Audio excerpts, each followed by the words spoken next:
Magkano bayad? Ang acceptance po is 200,000 tapos yung 200,000? Opo. Tapos pinangutangan lang po namin. Sinabi mo nung nakaraang patinig, 10,000 lang. 10,000 po ang tuwing hearing po. Ha? Pinangutangan po namin yun para lang Pinautang kami nyo? Talaga lang ha? Totoo po. Sige. Mamaya ka. Ba? Pinasok yung bahay.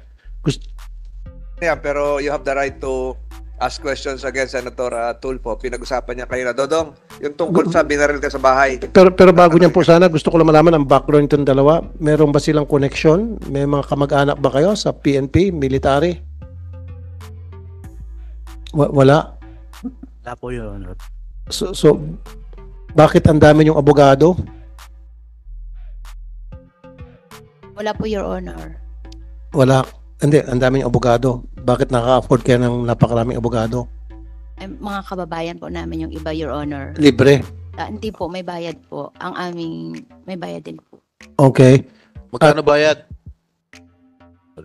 Ang acceptance po is 200,000 tapos yung 200,000? Opo. Tapos pinangutangan lang po namin. Sinabi mo nung nakaraang patinig, 10,000 lang. 10,000 po ang tuwing hearing po. Ha? 10,000 po tuwing kasama po namin sila. Pero ang acceptance nila sa amin sa kaso is 200,000. Buong kaso, 200,000 na binabayad mo sa law firm? Opo. Pinangutangan po namin yun para lang Pinautang kami nyo? Talaga lang ha? Totoo po. Sige. Mamaya ka. Are you going to direct the questions to Dodong sa pagbaril? O Yes, sana po. Pero kunting tanong lang muna dito sa... Gusto ko lang makuha yung background itong dalawa kasi kung ano sila persons of interest doon po sa pagpasok sa bahay Go ahead. nitong witness. Ang gusto ko lang sanang malaman kung pwede tayong mag-hire ng private detective para kalkalin ang background nitong mag-asawa. Malay natin baka meron silang kamag-anak na pulis o dating pulis o militar, dating militar o NPA. Kasi hindi naman siguro aambusin ito nang walang dahilan, nang walang nag-utos. So kayo po ang primary suspect. Alam niyo po yan, ano po? Or person of interest. Kasi pag i-1+1 mo, di ba? Nagtitistigo sila laban sa inyo and then bigla siyang inambos. Tama. So ngayon, nagpa-file mo ba kayo ng income tax sa BIR? Opo, Your Honor. Magkano po yung income tax na pinal nyo nung last year? Bagatanda, Your Honor. Hindi mo malalaman. Dapat alam mo yun kung magkano. Hindi ko po bagatanda kasi may bookkeeper po kami na nagagawa. May bookkeeper kayo. Po. Okay, saan probinsya po kayo? Occidental Mindoro po. Okay, may kamag-anak ko ba kayo sa PNP o military? Wala po. NPA? Wala po. Riding in tandem? Wala po. Wala. Okay, sige. Sa mga drug lord? Wala po lalo, Your Honor. Drug lord? Wala po. Sigurado ka? Opo. Mr. Chair, with the permission of Senator Tolpo, nice. hindi naman ibig sabihin na porke wala kang relative sa police, wala kang relative sa NPA, wala kang relative sa mga masasamang tao, hindi mo na pwedeng ipapatay si Dudong.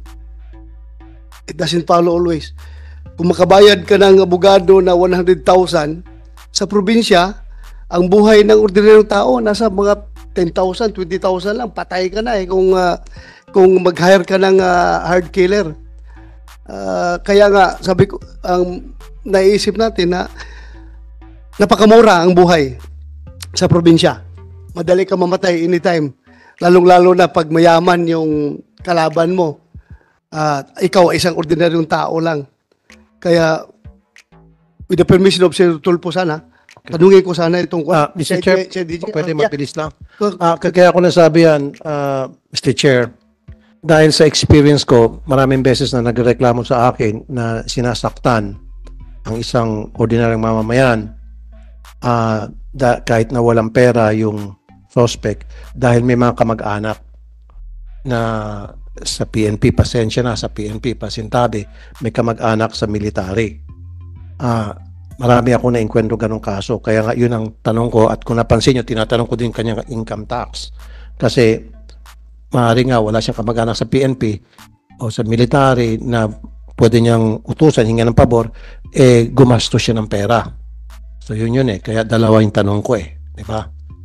So, kung walang kamag-anak doon sa mga nabanggit ko na grupo, organisasyon, so maaari nagbayad ka ng pera. Yun. Kasi nga, paano ka nga naman maka-afford ng napakaraming abogado at 200,000 sabi mo yung fee kung wala ka talagang pera. Now, ang tanong, yung trabaho niyo po, sa hindi ko naman minamaliit, nagtitinda po kayo ng vegetables sa palengke. Tama? Vendor? Opo, Your Honor. Tapos nagde-deliver po kami ng mga gulay sa mga bayan. Sa mga bayan. Opo. So, aside from that, meron pa ba kayong extra income? May karnihan po kami sa tindahan ng karne. Okay, so meron kayong karnihan, meron kayong gulayan, tapos nagdi-deliver kayo. So, ibig sabihin, kung ganun yung negosyo nyo, talagang may sinabi kayo. Tama lang po, nangungutang pa rin. Hindi pa rin Okay, sapat. no, may sinabi kayo pag ganun. So, doon tumutugma yung sinasabi ni Senator Bato de la Rosa na meron kayong kakayahan magbayad. Yun eh. So, ibabalik ko sana sa PNP. Nung pinuntahan niyo po yung bahay, nung sa ambush, so meron po kayong mga casing na recover? Na ginawa niyo na po ng ballistics? Meron po kayo nakuha mga fingerprints? Sir, nung gabi ng 12, sir. 9 p.m. So, doon po nangyari yung krimen na pamamaril kay Dodong. Po. So, wala na-process po ng ating forensic team ng Occidental Mindoro yung area. Wala pong nakitang slag na recover po doon. Walang slug? Wala ring cartridge cases. Wala po. Walang cartridge. Kasi sabi nagpaputok daw, pataas ba, pababa? According po sa kanyang statement, sir, is pababa yung putok sa kanya. Ilang putok daw po? 2 daw, sir. 2. Saan po tumama raw yung 2 putok? Sabi niya, sir, is pababa. Kaya nga po sa sahig? Sana, sir, kaya lang nung pre-process nga ng ating Kaya nga po sa sahig ba? Dodong, nung nagpaputok, saan ba yung pinaputok sa sahig? Sa dingding? Sahig po. Sahig. Ano yung sahig? Semento, tabla? Simento po, tapos may kwayan Okay. sa baba. Okay, chinek nyo ba yung semento, kawayan, kung meron tama ng bala? Yes, sir, if I may, nandito po yung team ng forensic group natin na nag-conduct ng crime Okay, scene processing. nasaan? Pwede makausap? Prinosis nyo. Kayo po yung nag-process, ano? Sir, upo kayo, sir. Okay. Gusto ko lang po malaman kasi ilang beses nagpaputok, Sir Dodong? Twice? 2 po. 2, tapos sa pagkakalam mo, kung kaya mo, 45, 9mm, 22, 38. Sa pagkakalam mo lang. Nakita lang ko po ang Malaking baril ba yun? Maliit? maliit lang po. Ang putok niya Okay. po, ikot. Revolver. Revolver pag umiikot. So, ibig sabihin pag revolver, it could be 38 or 22. Po, basta, Or pwede rin 357. opo, siyempre Basta ikot. umiikot, okay. Opo. So, sa semento pinaputok. Okay. Prinosis niyo yung crime scene. Meron ba kayo nakita doon na tama ng bala sa semento? Good morning, Mr. Chair and Your Honor. Pinrasos namin thoroughly yung crime Can you scene. first identify yourself? You are... I'm Nag-oath police. ka naman kanina, no? Nanumpa ka rin? Mr. Chair, hindi pa po. And then, administer the oath. Pamsec, saan yung pamsec natin? Raise your right hand. Do you swear to tell the truth and nothing but the truth in the Senate investigation? Thank you, sir. Proceed, Senator Tulfo. Thank you, Mr. Chair. So, prinosis niyo yung crime scene. Sabi niya, 2 beses nagpaputok o revolver, so it could be 38, 22, or 357. So, meron ba kayo nakitang tama ng bala doon sa area, sa semento, na kung saan sinabi ni Sir Dodong nung nagpaputok banda? Your Honor, wala po. Wala. Okay. Wala kayong nakita na kahit na tagos, yung tibag ng semento. Wala po, Your Honor. Okay. At wala bang CCTV doon sa area? Wala po, Your Honor. Is it possible na yung bala hindi tumama sa semento, baka tumama sa isang siwang at lumusot? Wala bang mga siwang doon? May mga siwang, Your Honor. So it's possible na tumama doon sa siwang. lumusot, Your Honor. Okay. So hindi ba kayo sumuot doon sa ilalim para tingnan yung tingga? Kung yun pa yung sumuot sa siwang? Sumuot, Your Honor. Sumuot? Yes. Okay. Okay. So sumuot sa siwang. So anong kalibre? Wala po kaming nakita. Sabi mo recover. sumuot. Ngayon wala kang nakita. Your Honor, ibig ko po sabihin, kung possible lumusot, wala po kaming nakita na bullet doon sa... So ano yung sinuotan? Paki-describe nga.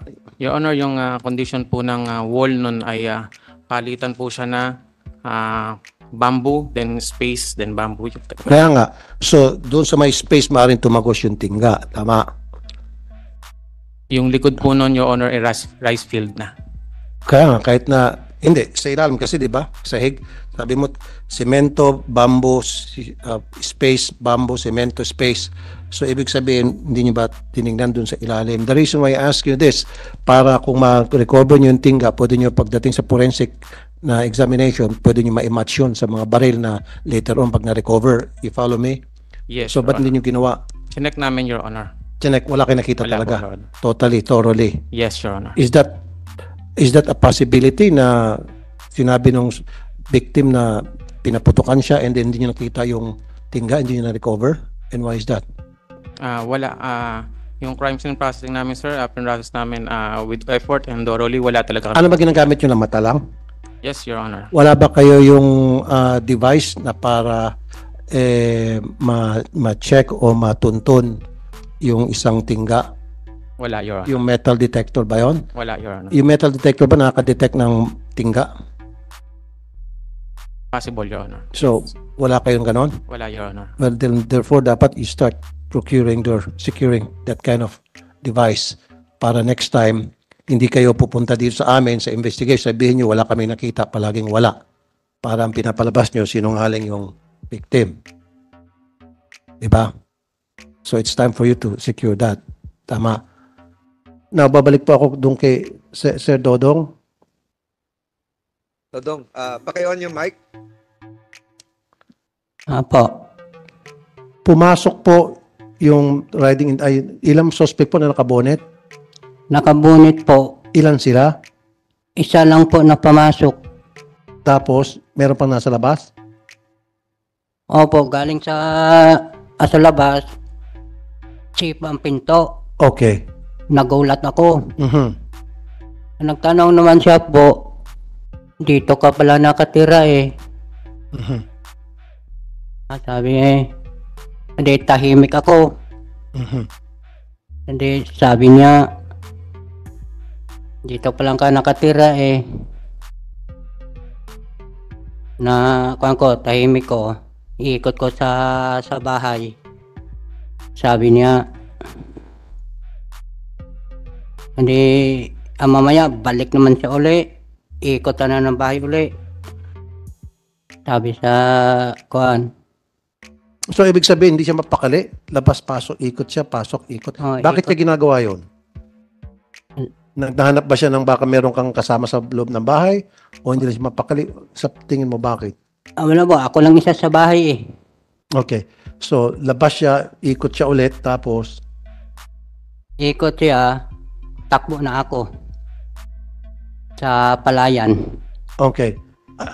Yun ay matapos siya magpaputok? O, Tapos na po, napaputok. at Alexander, pumasok siya sa bahay. Opo, Tapos, tinatanong kung, andito ka pala, sabi niya. opo.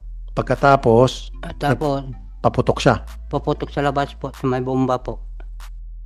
Ako naman, Teka muna, nagpaputok siya sa bomba o sabi mo kanina semento? pataas lang putok po. Pangalawang putok na yon. Opo, Oh, yung unang putok, pababa. opo. Tumakbo ka sa palayan. Madilim. O, dilim po, sa palayan po. Okay. So, nagpaputok ka pataas. Opo. Ano yung bubong mo? Nipahat, dingding, yero? Wala po, Tabla. doon sa labas po, pataas na lang niya po. Sa labas na siya. Opo. Nagpaputok. Okay. Prinosis niyo ba yung labas? Yes, Your Honor. Meron kayo nakitang tingga? Wala po, Your Honor. Okay. So, ngayon, paputok sa taas and then lumabas niya sa tumakbo sa palayan. Takbo na ako po. Tumakbo ka na. Oh. Walang sinabi habang Wala po. Napapaputok?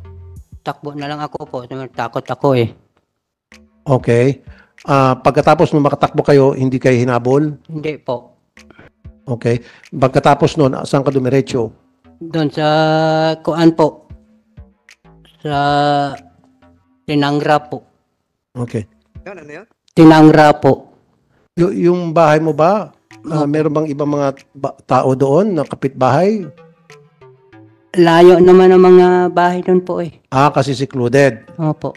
Okay. Hindi ka nagsumbong sa barangay, sa pulis. Hindi po na papunta kami sa Tinangra. Dumating namin doon, may pulis na. Bakit may pulis? Tinawagan mo? Hindi po. Okay. Sino yung dumating na pulis na responde? Sir, that night, nung nangyari ng insidente, tinawagan ko yung hepe ng... Address the chair, Colonel Danao. Sir, Your Honor, sir. Go ahead. That night, sir, nung nangyaring insidente, tinawagan ko yung hepe ng Paluan, MPS. Pero how did you know about the incident? Paano nakarating sa'yo? Tumawag kasi po ang aming regional director. Paano nakarating sa regional director na merong nangyaring putukan? Hindi ko na po masasagot. For the record, Senator Tulfo, it was through the initiative of this representation when it was brought to my attention by certain media personalities that an incident happened concerning Dodong. So, since this is a continuing investigation, your chairman took it upon himself to call Police Brigadier General Joel Doria, and probably General Doria was the one responsible for contacting his junior officers. So siguro nag-instruction sa inyo Colonel Danao si General Doria of Mimaropa, Mimaropa RD. So ako po yung tumawag sa kay General Doria. Thank you, Mr. Chair. So, Colonel Danao, pagdating niyo po doon sa area, ano pong ginawa ng inyong mga tao? Ano pong ginawa nila? Yes, sir. Upon the instruction of our regional director, so I called up the chief of police. Then, rumisponde po sila dun sa barangay Tubili, sir, sa Tinangra. So, sabi ko, i-secure ninyo kasi nga may alleged shooting incident doon. So, pumunta po sila dun, sir, para mag-imbestiga. Okay. Then, doon na po nila nakita si Dodong, sir. Nandun na, sir. Okay. Doon nakita si Don tapos nag-uusap sila. Yes, sir. Okay, walang CCTV sa area niya, no? Wala po. I think, sir, walang CCTV. Doon sa crime scene, sir, is walang CCTV. Okay. Di ba yung bahay niyo, Dodong, medyo palayan yon, papunta sa palayan? Ano ba, at that time, ulang ba yun, maputik? Opo. Okay, hindi niyo man lang tingnan kung may tire trucks papunta doon sa area niya kasi palayan niyo matubig o maputik. Or baka kung kotse ang ginamit. Sa palagay mo, anong ginamit? Sasakyan papunta sa bahay mo? Kotse? Jeep? Wala po. Naglalakad lang? Opo. Naglakad lang yung po. Naglalakad lang. Okay, nagtanong-tanong ho ba kayo sa mga lugar na dadaanan bago makarating sa lugar niya? Kung may mga suspicious character na naglalakad-lakad? Tatlong kalalakihan? Yes po, sir. Nandito po yung hepe natin ng Paluan MPS. Sila po yung nag-conduct ng investigation po doon sa area. Okay. And wala naman silang napansin, sir, na ibang tao doon sa lugar, sir. Wala silang napansin na ilan. Siguro, mahina magtanong yung mga tauhan ninyo. Maybe ask harder. Ano oras ba nangyari yung Dodong approximately? Ano oras siguro? Alas 6, alas 7, alas 8? Alas 9 po. Alas 9. Kasi, Mr. Chair, nakakainit ng ulo na inahandle natin tong kaso, iniimbestigahan natin, and then merong magtatangka, saktan yung ating witness. Napakalakas ng loob, kung sino man yon. And so far, ito po yung persons of interest ng dalawa. So, sino po yung nagtatanong-tanong sa paligid? Sir, diba, mga ano oras po yun ulit, Sir Dodong? Yung nangyaring pamamaril, yung pagpaputok? Hindi lang ko kilala lang po eh. Anong oras? Tinatanong sa inyo, anong oras nangyari? Gabi, araw, nanonood kang TV. Gabi po, alas 9. Alas 9. Okay. So, ang ibig sabihin po, Colonel, kayo po yung Colonel Erminas sa CIDG? Okay.